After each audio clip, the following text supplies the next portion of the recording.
Dear Maharaj, please tell us about festivals in Russia. Oh, well, the first festival in Russia was in Kiev in the Ukraine.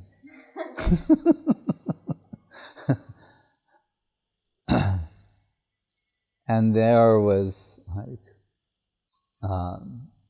I assume the person means all the festivals. Anyway, we saw over a period of 5 days or more, 25,000 people come, counted 25,000 people, as more than came previously, so every year it's increasing. And there's evidence of so much interest amongst the people. Sometimes when material circumstances are more adverse or most adverse, it pushes one in a theistic direction. We can think of Gita, Krishna, saying, Chaturvidha bhajante mam jana sukritin orjuna. If you have the sukriti, it's an interesting qualifier. He didn't say everybody. He says, jana the sukriti jan. People who have accumulated a certain amount of sukriti, as Guru Maharaj says, the accumulation of sukriti expresses itself as faith. It's a very important point. There's no substitute for that. You cannot impose Krishna consciousness upon someone, or we could say, impose it upon them prematurely. Because someone might say, well, since Krishna Bhakti, Nitya, Krishna Prema, Nitya Siddha, Shadya Kabunoi, it's not something that it's achieved, it's innate. Shravanadi Shud. Hare Krishna. Shravanadi Shuddha Chite Koroye Udoy. But it's awakened. For something to be awakened, it has to be there, it's implied in a sleeping form. Otherwise, why use a term like awaken? So it's that Shravanadi Shuddha Chitte Koroye. Shravan, Adi, Shravan, Kirtan, Smaran, all of these things, these festivals give people an opportunity to hear. Right? Jana Sukriti Nordana, and those with sufficient Sukriti, it may awaken their faith. What they hear, we sometimes think that we need to make an entirely rational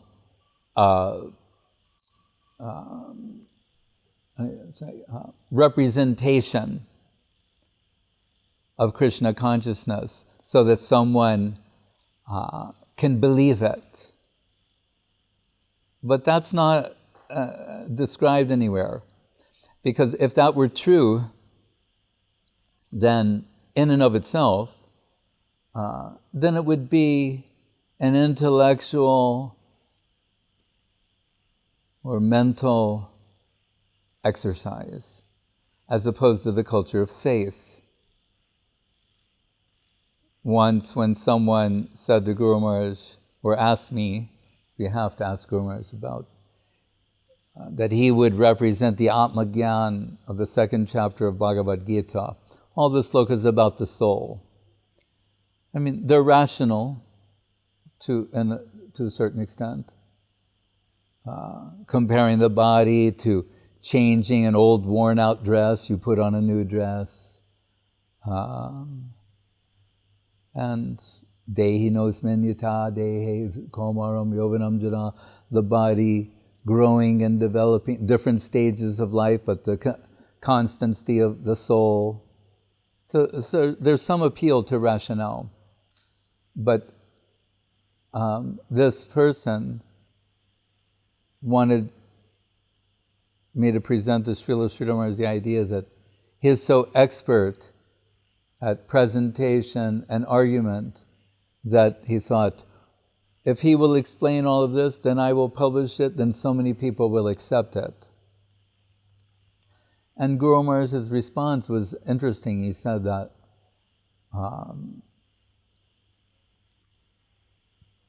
if someone has no faith, you can present a mountain of evidence and they won't accept it.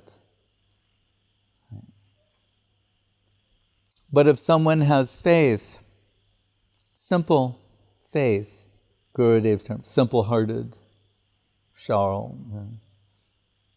But if they have a little faith, right? Anukampam, prashadalesh anugrahita evahi. A little bit of faith, but that's come really through the mercy of the Lord and His devotees. That then hearing a simple explanation, they will accept it.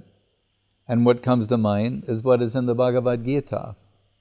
Krishna being Swayam Bhagavan among everything else, omniscient, omnipotent. You would think, well, then he should be able to convince anybody. But Vimershe Tadasheshena Yatejstasi Tatakuru tells Arjuna toward the end of the Bhagavad Gita, consider the case I make and then decide what you want to do. Which is extraordinary. The infinite, omnipotent, absolute, who could compel obedience from everyone, gives choice, free will, free acceptance. Consider the kid doesn't do any magic to deceive one into believing. Presents the case in a particular way and then says, consider this, and then do what you wish to do. That's extraordinary. So,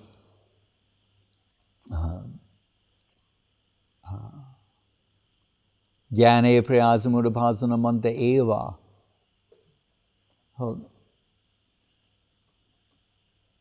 Stop trying to intellectually comprehend the inconceivable.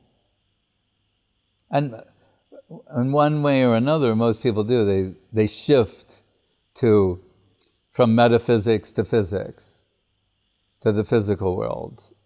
In other words, if we can't measure this or express it in a mathematical formula, we doubt the possibility of it being real or substantial.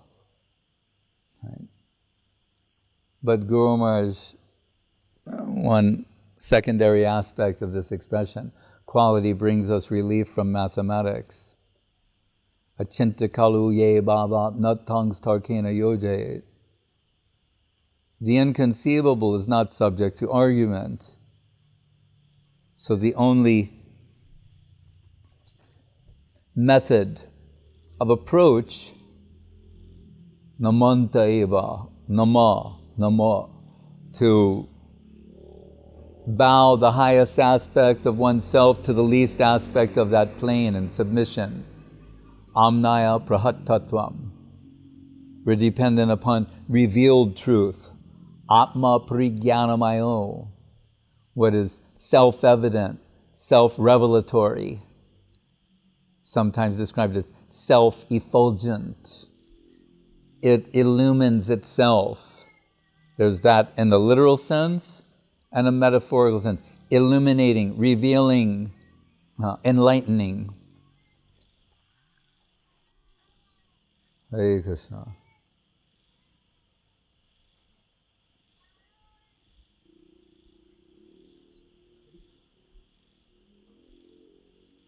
So,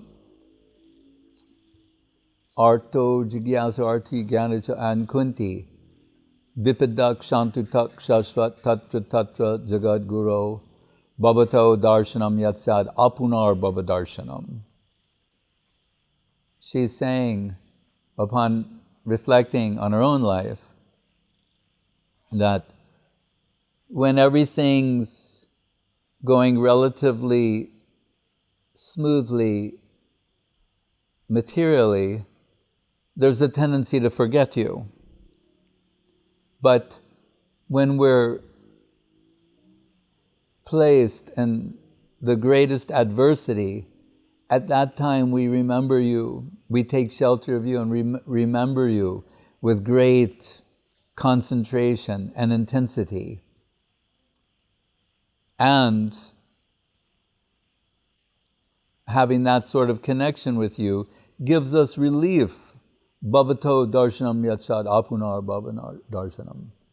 Your darshan puts an end to the janma mrityu jaravyadi dukkha doshanu darshan, that type of darshan, which is all this world is about.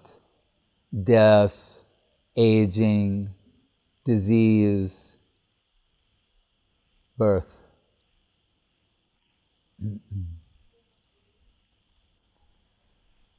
I remember this television show when I was a child. I would have to go to bed at a certain time, but they would let me watch the beginning, the first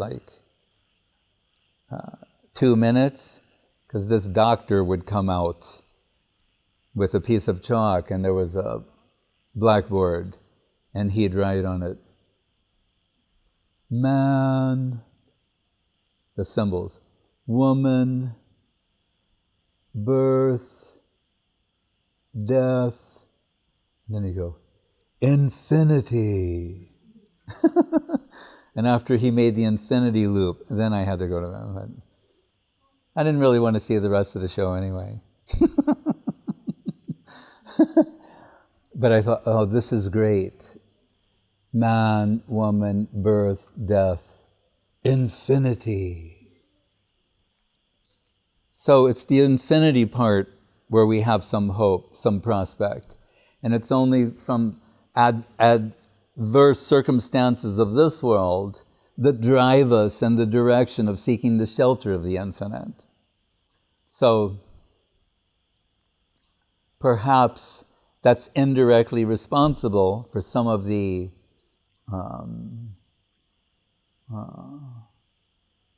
interest in the Ukraine right now. So things went very nicely there in Kiev, and also you may have heard from Srila Avadut Maharaj the plans to open centers in other cities. So that was very good, and afterwards the next festival was in Moscow,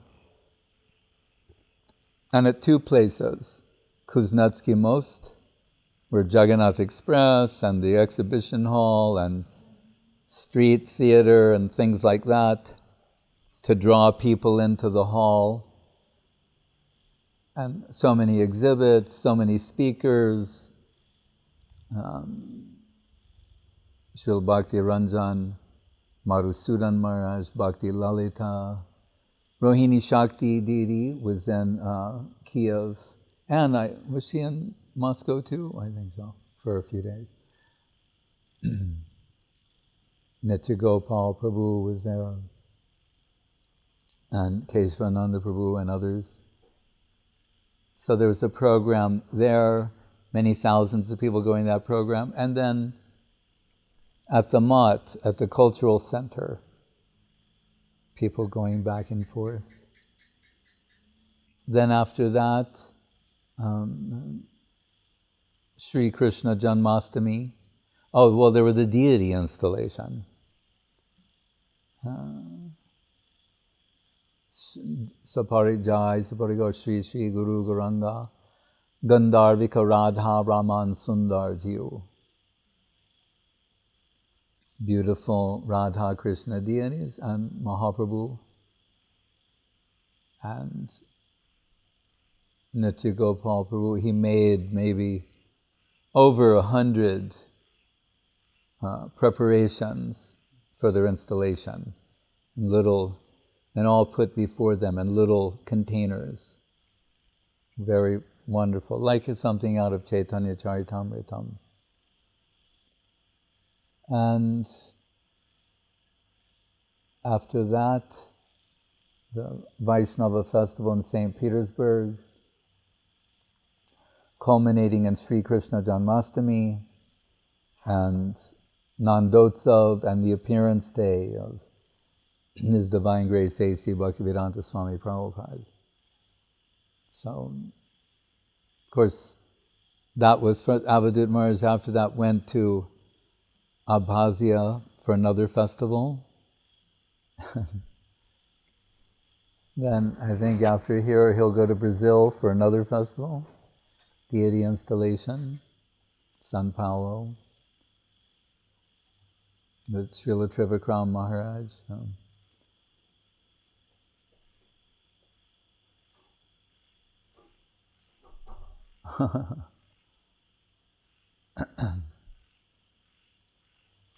Any other question? So, Maharaj, what is your appreciation of devotees in Abkhazia, in Kiev, and Moscow? How do you appreciate devotees? How do I appreciate the service that they're doing? Yes, they service, their matureness and experience, etc. Yes, we see that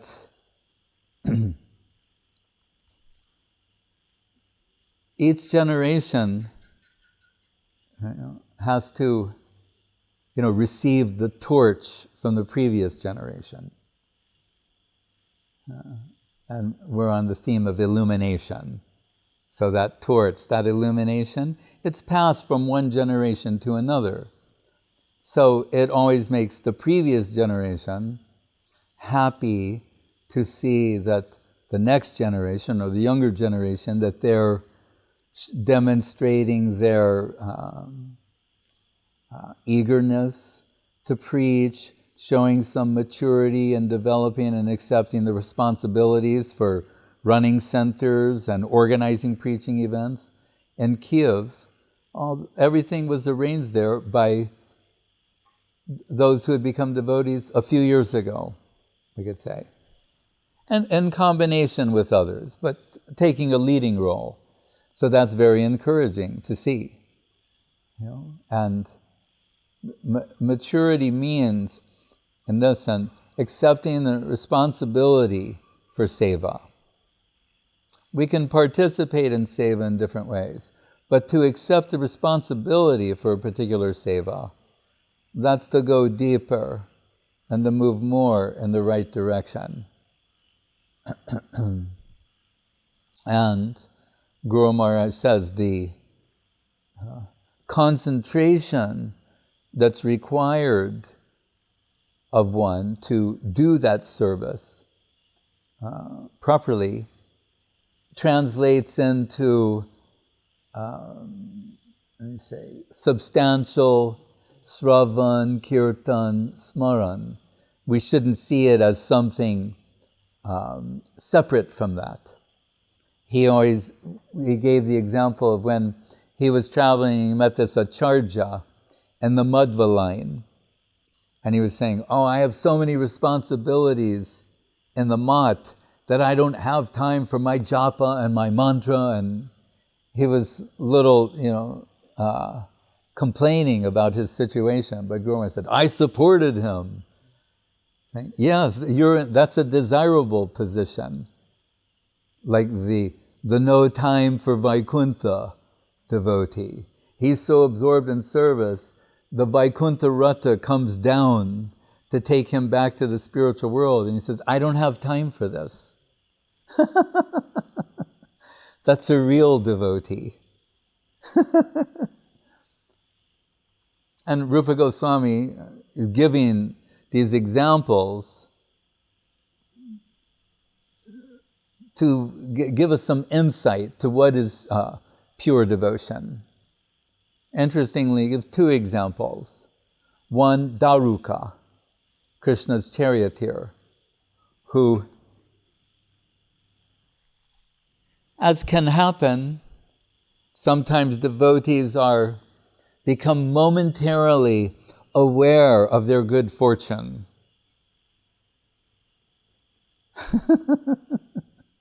Sometimes they're not aware of their good fortune. That's when I have to remind them that Vishwanath Chakrabarti Thakur says, what is the minimum requirement to get an inheritance? Yes, exactly. To be alive. That's the minimum requirement. If you're dead, but if you're still alive, regardless of the condition, then you get the inheritance. There's some hope in that statement. So, because sometimes we become distracted and do not realize our good fortune to be surrounded, insulated by the association of our God brothers and God sisters, the Vaishnavis. So, but Daruka, his remembrance is a little different than that. He's Krishna's charioteer. He's fully absorbed in that seva. He's a 100% pure devotee, unalloyed devotee. What is the nature of such devotion? Jnana kamarjanavartam. There's no ulterior motive. It's only serving to please Krishna. Right?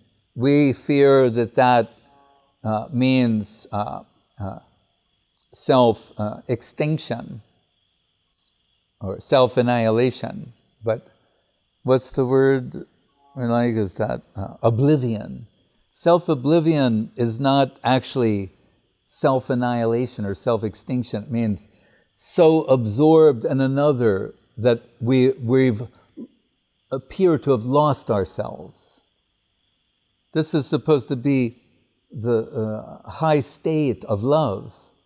We're being so absorbed in the beloved that we've lost ourselves, but while retaining one's identity. That's something beautiful, extraordinary, longed for. So that Daruka, still, sometimes a devotee may become momentarily aware of the extraordinary situation they're in.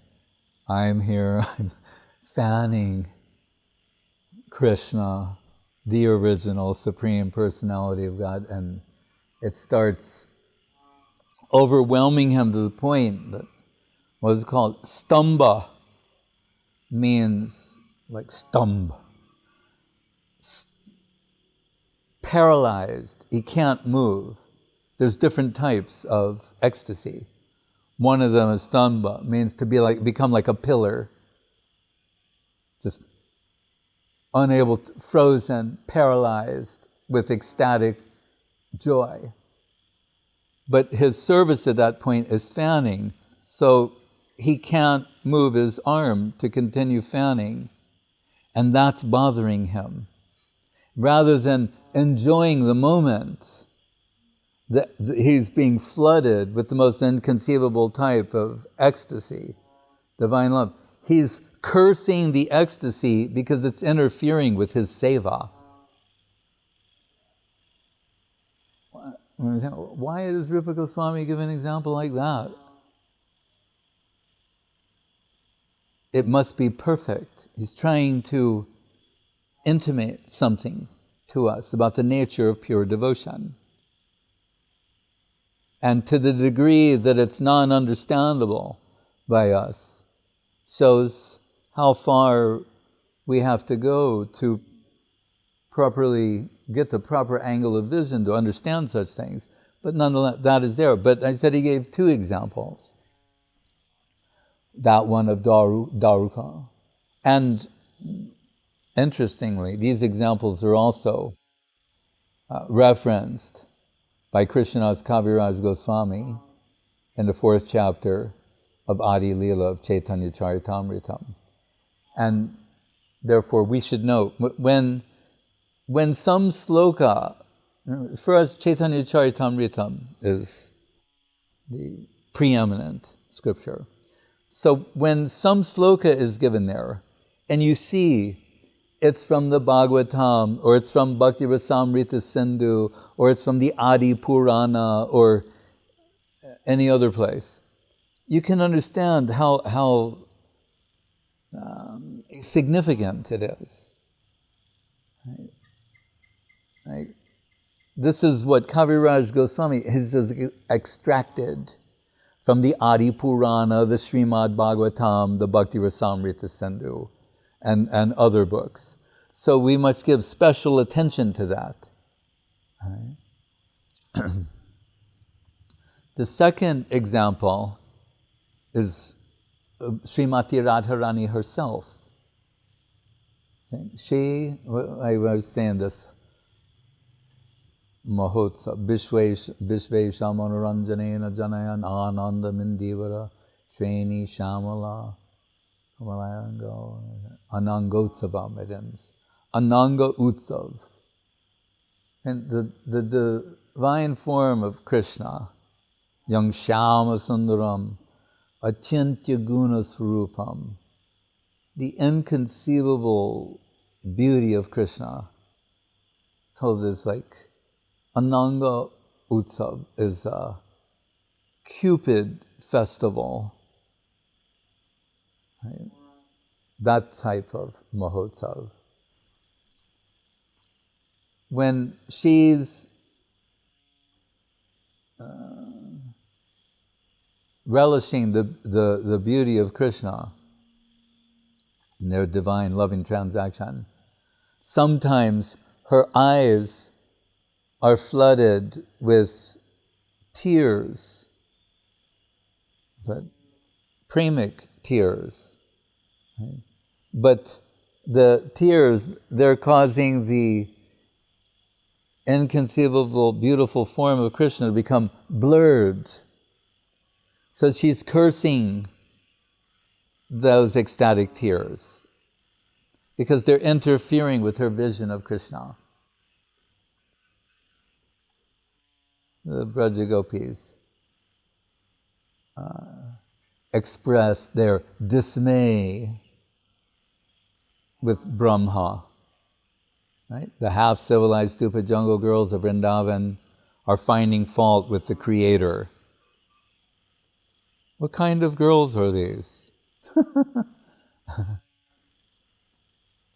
Is that wrong? Atadiyad bhavan anikananam trutir yugayate tamapashyatam kutila kuntalam srimukam chite jara udikshitam pakshmakrid drisham. Pakshmakrid means the maker of eyelids. They address their complaint to the maker of eyelids, the Creator, in this sense, Brahma, and they're saying Jara. One way of translating that word is they're saying, "What are you, stupid? What's wrong with you? We're looking at the inconceivable beauty of Krishna, and you made eyes that blink. Why? You don't know what you're doing. How did you get this position?" Gopyastapak kimacharam yaramusha rupam lavanya saram asamordva ananya siddham drigbi pibantu nirapam ekanta dama yashasha shriya aishwaryasya. The ladies of Mathura, when they saw Krishna, just for a few moments, what did the gopis do? They get to see Krishna all the time. Immediately, different types of eagerness are awakened. Gopis are complaining that Brahma makes eyelids that blink. The women of Mathura are going, What did the gopi, is there some kind of austerity they did? That they get to look at Krishna incessantly? Because if there was, tell us about it and we'll do that. Yadvansana Sri Lalanacharatapo Vihaya Kamam Suchitam Bridam Brida. No. Lakshmi Devi performed austerities, we're told, for lifetimes in the Tapovan. Tapovan means where you do austerities. Van means forest, Tapovan means like Dhruva.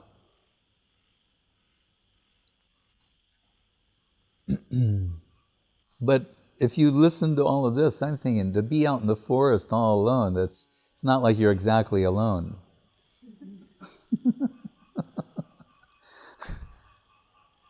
You have to learn to get along with these folks first.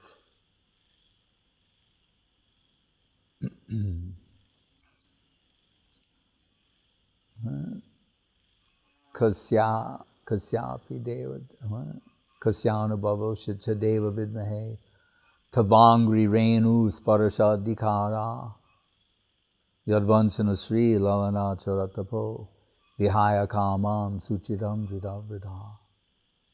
Spoken by the wives of Kaliya. And this goes back to mercy. Why is it? Lakshmi Devi, she goes to the Tapovan lifetime after lifetime to try and get access to the lotus feet of Krishna. And our husband, who until very recently was not someone we were proud of, he can't get rid of Krishna's lotus feet from his head. His heads, many heads. Just like Putana. The Gopis always say they want to put Krishna's lotus feet on their breasts. Putana is saying, get your feet off my chest. She can't remove Krishna's lotus feet from her chest. Others are begging for that. She can't. So, the Lord's mercy works in mysterious ways, as they say. So, no, it's not some tapa that they did, and then the result of that was they achieved some position. That's back to mathematics. A plus B equals C. They're not like that. Janmakoti sukritarna labhyate. 10 million births of accumulative sukrit won't give you that. But someone who has it can give it to you. Bhaktya sanjatya bhaktya. Right? Who has it? The leader of the group who's cursing the prem saturated tears flooding her eyes.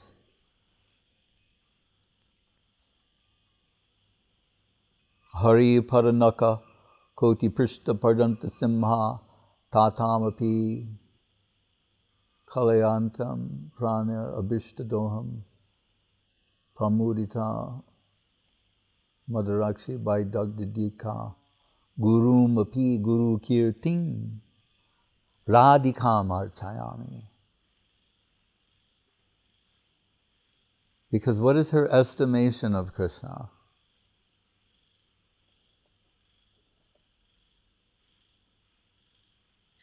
How do you estimate the inconceivable? Seems like a foolish proposition, especially for the finite soul.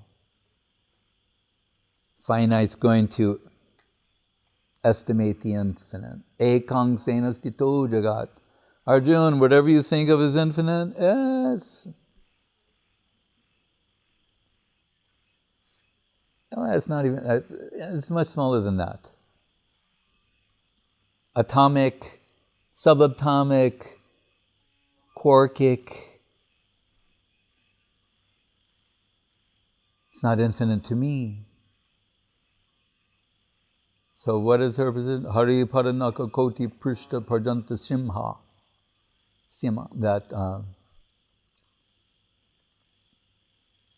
her estimation is that the highest aspect of herself is not equal. The highest aspect of herself multiplied millions of times is not equal to the least aspect of Krishna. So the lotus feet are generally the starting point for approach. But what would be the least aspect of the lotus feet? The nails. Hari Paranaka. And she's saying, the nails on the lotus feet of Krishna are millions of times more valuable than the highest aspect of myself multiplied millions of times. Krishna consciousness is measured, and sentiment is measured through inversion. Separation means inversion. Not the ostentatious display of achievement, but how much and what quality and quantity of substance is generated by the heart in separation.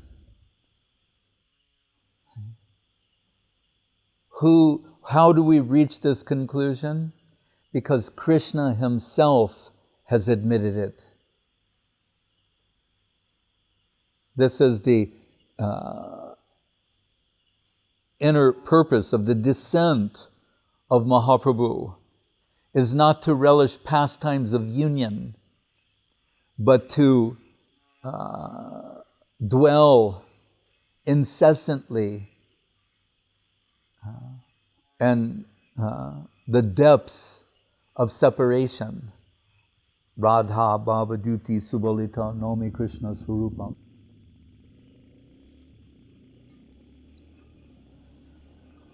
That he is captivated, his curiosity has been awakened by observing Srimati Radharani.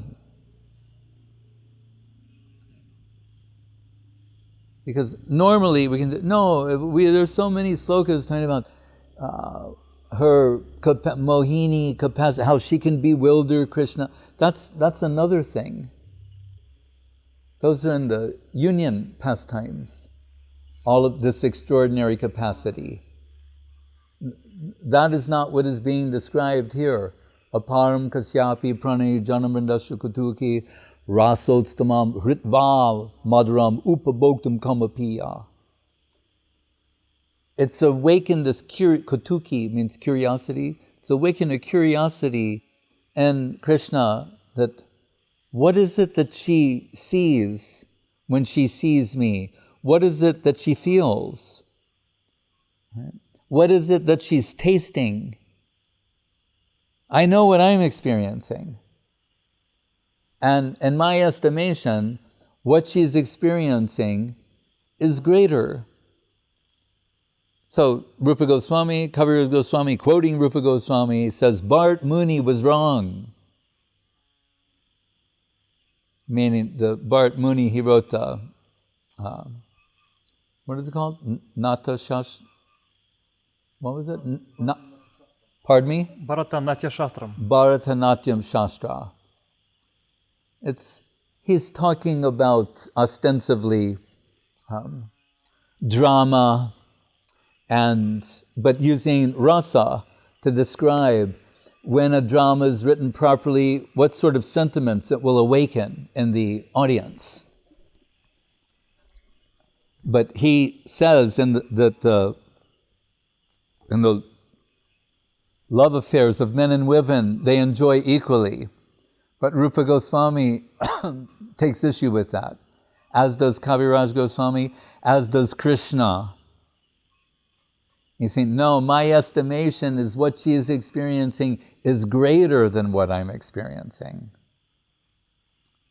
And this is something mysteriously wonderful about Krishna consciousness, as you have God himself admitting, acknowledging that what devotees of God, particularly the supreme devotee of God, are experiencing and love of God, I'm trying to put it in the most general terms possible, is greater than what God experiences being God. And we think we're being sold something less than worthy of ourselves because we're mad people. We're suspicious. We think, no, let me give a shot at enjoyment and see how I can do. Let me establish a world where I'm at the center of all things and see how I can expand the circumference of my exploiting tendencies. Right? Whereas we have here, God Himself acknowledging, admitting that what the Supreme Devotee experiences is superior. And who is He? We have to leave the general and go to the specific. Rasaraj, Rasika Shekhar, Akila Rasamrita Murti. He's ecstasy personified, beauty personified, the infinite, absolute personality of Godhead. That is why how significant are the pastimes of Mahaprabhu. It's not just another type of pastimes. Like there are so many avatars incarnate. This one's nice or very special, extra special. As nothing compares to Swayam Bhagavan Krishna, all the avatars, everyone assembles and Swayam Bhagavan Krishna. What does Bhaktivinoda say in the song? Gora Avatar. What did he say? Avatarasar, Gora Avatar. Same thing for Mahaprabhu, Swayam Bhagavan. But this is Swayam Bhagavan in the most extraordinary manifestation. Radha Bhavaduti Subalita, enveloped in the heart and halo of Radharani.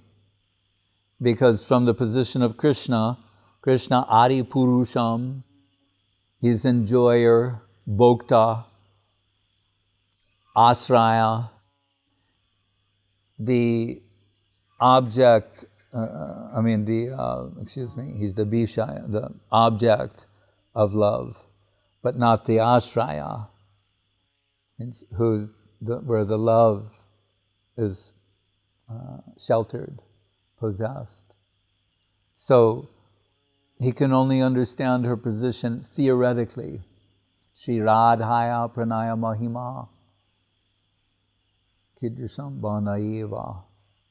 Shri Radha Pranaya Mahima means the glories of her love, of Srimati Radharani.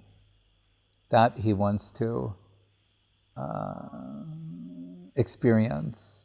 What she alone possesses, that means Mahabhav Surupeyam Gunairati Varishasi.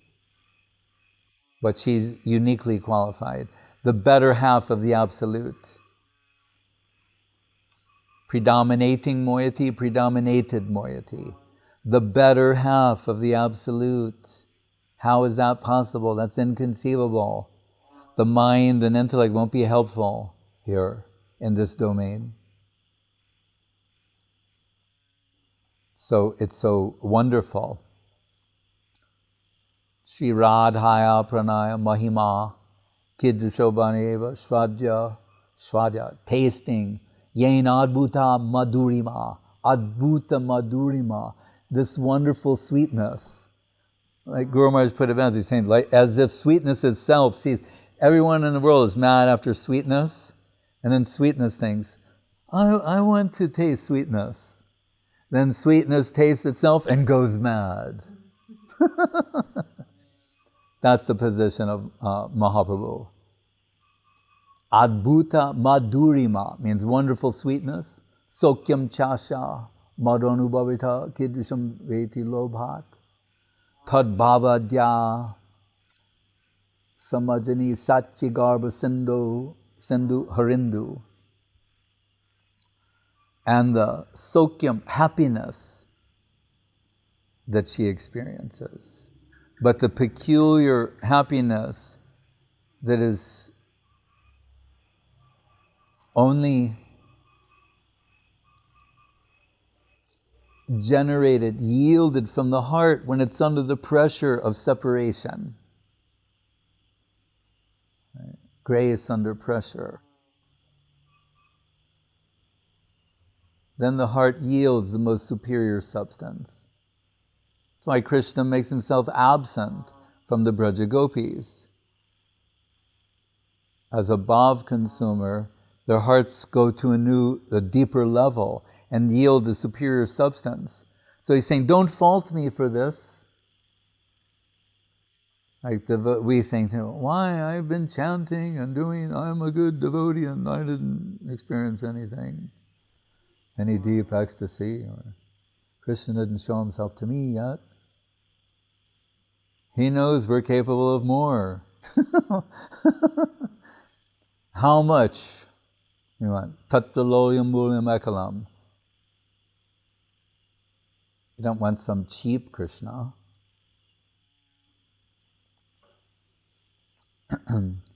So,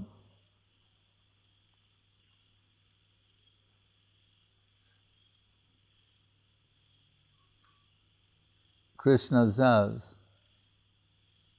the whole world is driven mad by me, either directly or indirectly.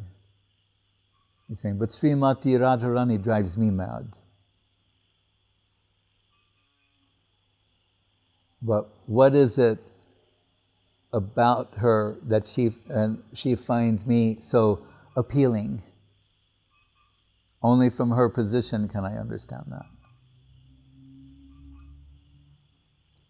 You know, he appears as Sri Chaitanya Mahaprabhu.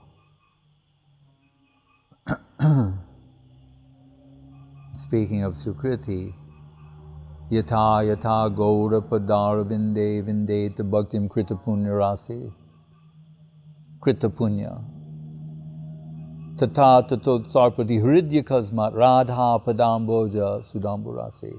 And Guru said, Krishna varnam tusha krishnam sango parshadam.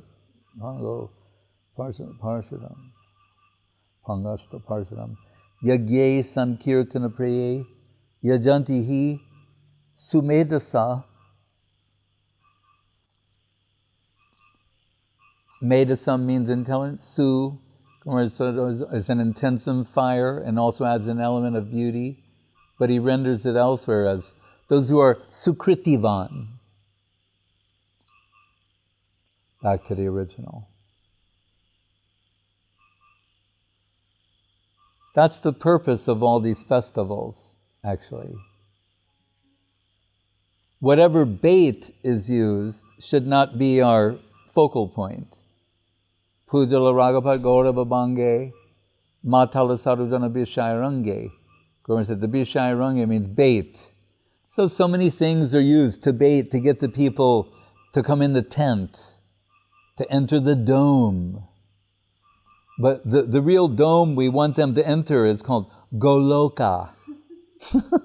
Goloka is a full circle. Saraswati Thakur. Of infinite planes. Solid circle. And everything else is bait to get them to come in connection with this divine substance. We need to remember that. What is our motivation? Why? Where does this go to? Without which we have no real interest. It's like Rupa Goswami, anashaktasya bishan yatahum upayunjataha nirbandha krishna sambandha yukta vairagyam yuchate. Although he's living under a tree, maybe writing this, his opinion is that everything can be used in the service of Krishna. To renounce anything as being devoid of that prospect or possibility is Falgu Vairagya. Real renunciation means to understand its utility. Everything is meant for Krishna's enjoyment, pleasure, satisfaction, including me, including us. Not that we'll give other things and reserve ourselves. We're also meant for Krishna's. And that's why he, in the Braja Gopis, they just, everything they do is for me. They bathe, cleanse themselves, make themselves look beautiful for my enjoyment, for my satisfaction. Kamanda tama prem nirmala bhaskar. Difference between lust and love, they look very similar, but North Pole, South Pole.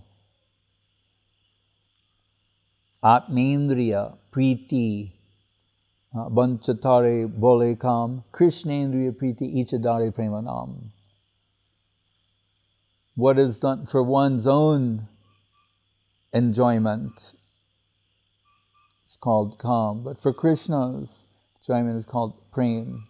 What will make Krishna happy? And what makes our Guru Varga most happy is bringing others in connection with Krishna consciousness. That's what's behind all of this. And we're fortunate that we get the opportunity to offer ourselves as instruments in connecting others to Krishna conception.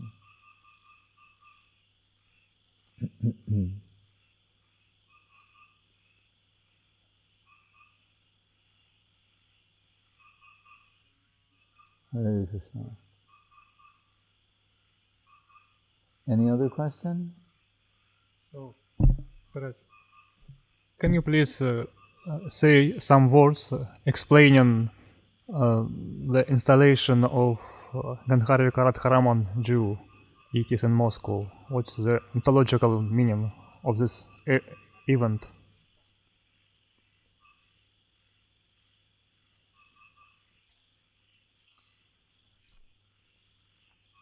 What comes to mind is Guru Maharaj saying, before deity is installed, is like a king who has not undergone coronation. He's actually king. He's already a king, but he didn't undergo the formality of installation, coronation.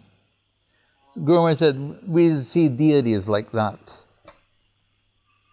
We already think there's Radha, Krishna, Mahaprabhu, but the coronation is the formality. Really, on a more substantial, from a more substantial consideration. See, the deities are appearing to receive service from their devotees. So Srila Avadut Maharaj, he is organizing this Sankirtan, if you will. And his devotion is being reciprocated, and all of those in connection with him are being given a chance to be a part of the extension of that sort of devotional movement. So the deities appear to reciprocate the service of their devotees, and the devotees are extending that seva to others. So many people in Moscow will get the opportunity to serve them in varieties of ways, and also be seen by them. As Guru Maharaj reminds us, our darshan, if we think of it, we go to see the deity, our capacity is very limited. But Krishna is there. Deha Dehi Vivedo Yamneshware Vidute. He's there personally. Radha, Krishna, Gauranga, Mahaprabhu. So if the people come and present themselves before the deities, they'll be seen by them. That will, we're back to the Sukritivan. They'll become increasingly auspicious. And if they do this sufficiently, faith will manifest in their hearts. Shraddha shabde vishvasa kohe, sudrida nishchoy Krishna bhakti koile sarva karma krita hoy. All these things that they're hearing, or maybe even they're unaware how much they're hearing, suddenly makes sense and seems to be offering some unique prospect to them. So it's a wonderful thing, and has increased the enthusiasm of the local devotees and the local people, and people want to come forward and serve the deities in various ways. And so it's like a mercy expansion.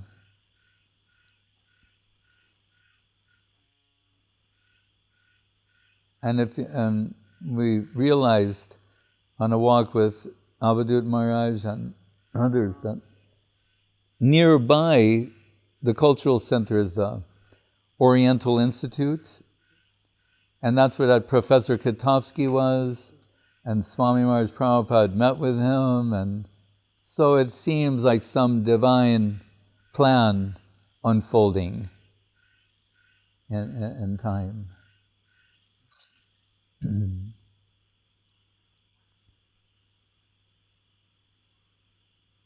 And the deity is very beautiful and reminiscent in form of Radha Raman.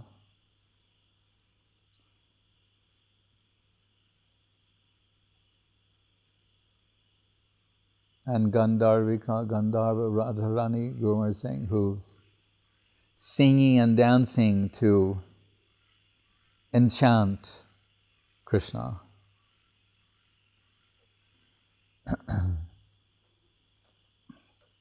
Hare Krishna.